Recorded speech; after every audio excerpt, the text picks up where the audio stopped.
On a fateful evening, August 2nd, in the year 1589, the Château de Saint-Cloud, just outside Paris, became the scene of a pivotal moment in French history. Henry III, the last monarch of the Valois dynasty, lay dying, struck down by the blade of a fanatical Dominican monk, Jacques Clément. This was no ordinary royal demise. It was the dramatic conclusion to the life of a king who had consistently defied the norms of his era, astonishing Europe with his perceived effeminate tastes, his lavish attire, and a court steeped in unprecedented royal scandal. At the age of 37, Henry met his end, his final whispered words not of God or kingdom, but of his beloved Mignon's youthful favorites who had been constant companions throughout his controversial rule. Thus concluded the reign of France's most debated king, a figure whose identity perplexed chroniclers and continues to intrigue historians centuries later. How did Henry III become the very embodiment of everything 16th century society deemed improper for a sovereign? Why did hushed whispers about his court's indescribable practices echo across Europe? To uncover the hidden story of this extraordinary monarch, we must journey back to his beginnings and explore the secrets he concealed beneath the French crown. Born on September 19th, in the year 1551, Henry was the third son of King Henry II and Catherine de' Medici. From early childhood, he exhibited traits that deeply disquieted the French court. While his elder brothers engaged in traditional princely pursuits like swordplay and horsemanship, Henry gravitated towards dolls and activities considered traditionally feminine. His formidable mother, Catherine de' Medici, desperately attempted to steer him towards more conventional behavior, but without success. During his adolescence, Henry developed an unusual obsession with fashion, cosmetics, and jewelry, spending hours meticulously grooming himself, experimenting with hairstyles, and applying imported powders and perfumes. His tutors noted with alarm that the young prince seemed more captivated by the ladies' attire at court than by lessons on war and politics. Catherine de' Medici rigorously supervised his education, forcing him into tournaments, hunts, and military exercises. Yet Henry consistently showed more interest in ceremonial garments than the activities themselves. Contemporary chroniclers often remarked on his appearance at hunting events, noting he wore more jewels than many queens. His first significant public controversy erupted when Henry was 16 years old. At a court ball, he appeared in an outfit that provocatively blended masculine and feminine elements, causing an immediate scandal. He wore a pearl-embroidered bodice, puffy skirts beneath a masculine doublet, and his mother's diamond necklace. The French nobility was aghast. Realizing drastic measures were needed, Catherine de' Medici sent Henry to Poland in 1573, where he had been elected king.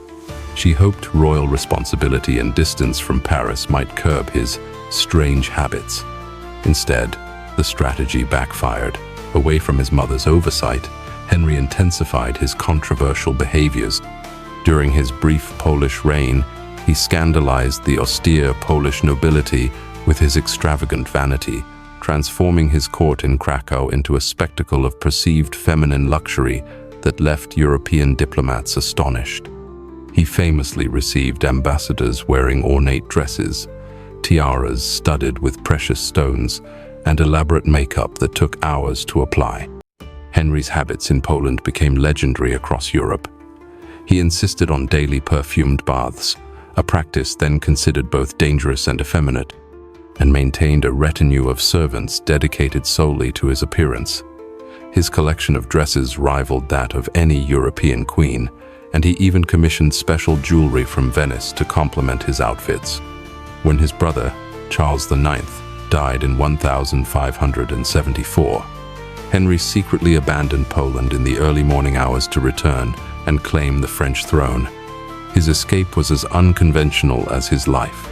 He traveled disguised as an Italian noblewoman, veiled and in full feminine attire, throughout the entire journey back to Paris. Henry III's coronation as King of France was an unprecedented spectacle. He insisted on a specially modified crown to accommodate his elaborate hairstyle, and his coronation robe, embroidered with pearls and precious stones, imitated the gowns of previous queens. The event so scandalized the French nobility that many refused to attend. Once established as king, Henry implemented court changes that shocked Europe. He instituted new etiquette protocols based on perceived feminine courts, where courtiers treated fashion and beauty with the same gravity as affairs of state. Royal council meetings often included discussions about the latest trends in hairstyles and cosmetics. The most controversial aspect of Henry's reign revolved around his mignons, strikingly beautiful young courtiers whom he kept constantly by his side. These favorites received titles, lands, and privileges, breeding envy and suspicion. The mignons dressed even more extravagantly than the king, forging a subculture of alternative masculinity that defied all social conventions. The three most famous mignons were Anne de Joyeuse, Jean-Louis de Nogaret de la Valette, Duke of Épernon, and François d'O, all of whom received duchies and important government positions despite their youth and lack of political experience.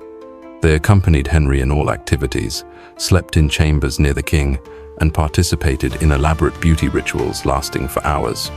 The nature of Henry's relationships with his favorites was a constant subject of European speculation, with Joyeuse, in particular, becoming almost as controversial as the king himself. Henry spent an astronomical fortune on Joyeuse's wedding, creating a ceremony that rivaled royal weddings in splendor. The king personally oversaw every detail, from floral arrangements to guest attire, behaving more like an obsessive hostess than a monarch. Henry's expenditures on fashion and beauty were so exorbitant, they significantly exacerbated France's financial crisis. He maintained an army of tailors, jewelers, perfumers, and cosmetic specialists. His outfits were so elaborate, they often cost more than the annual budget of small French cities, and each public appearance demanded a completely new wardrobe.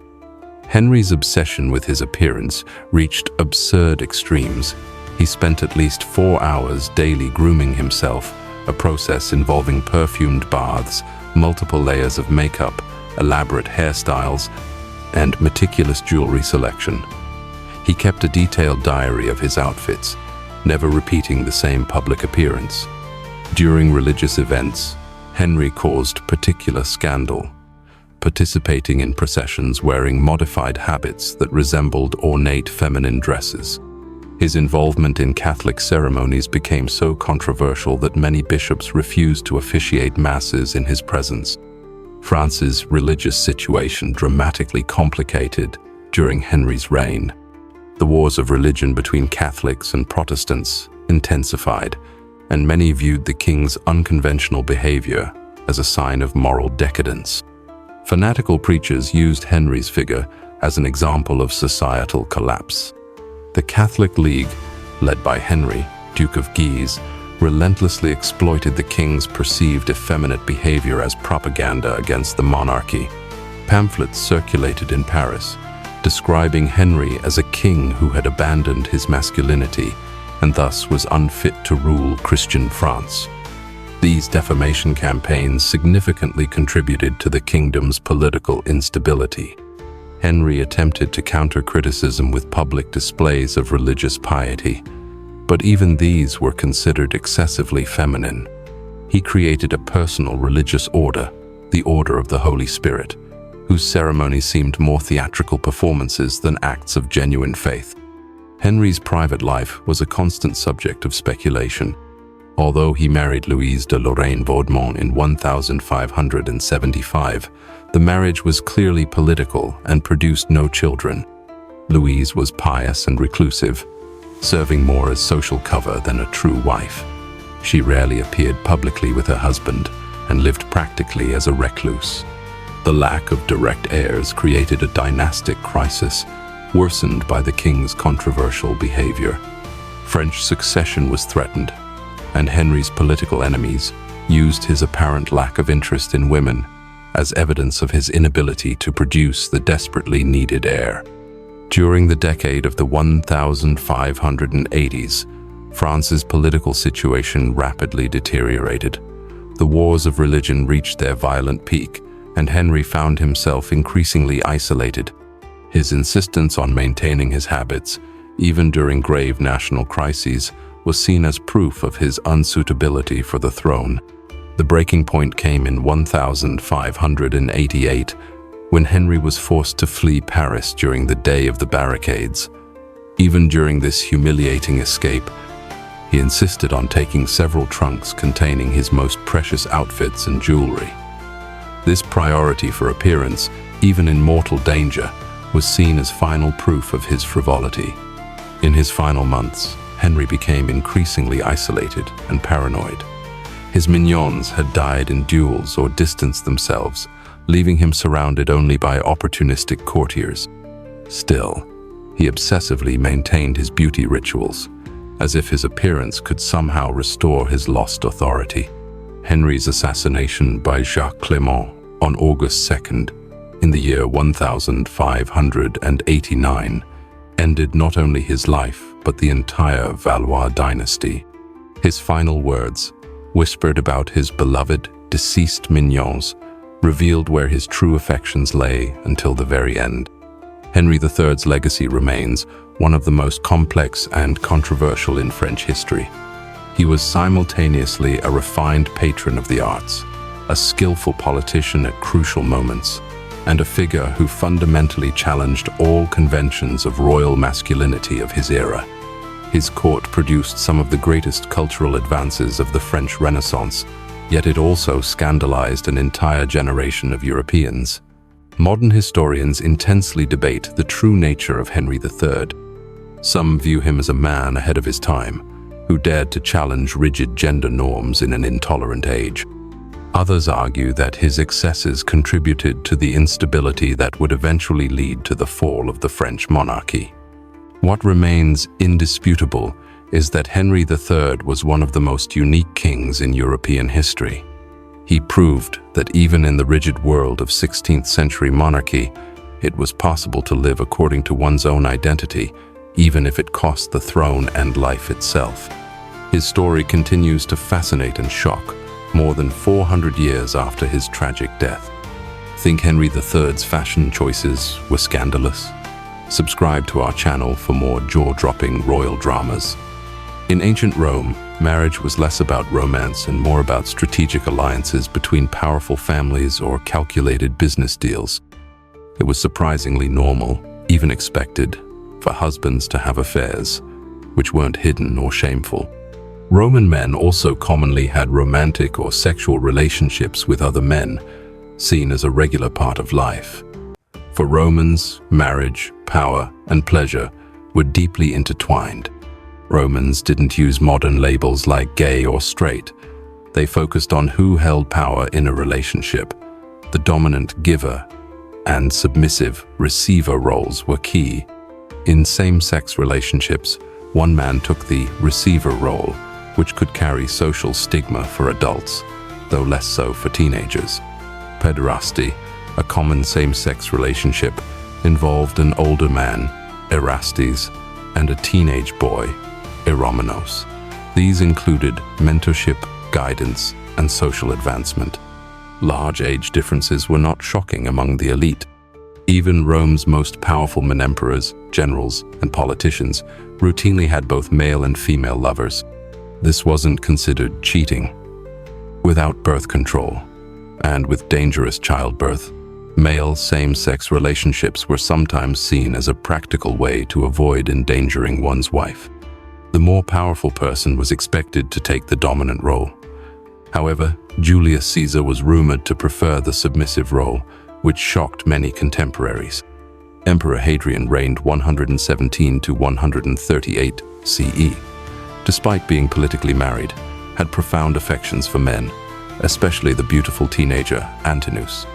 In October 130 CE, Antinous mysteriously drowned.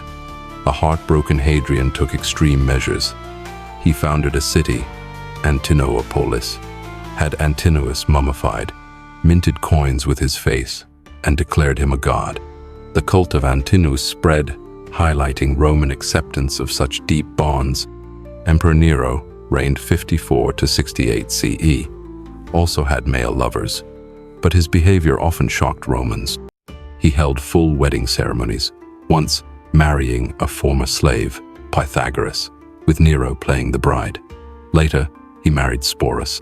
Disturbingly, to maintain his dominant image with Sporus, Nero had the boy castrated. Ancient historians also claimed incest with his mother, Agrippina the Younger, though this is widely considered political slander.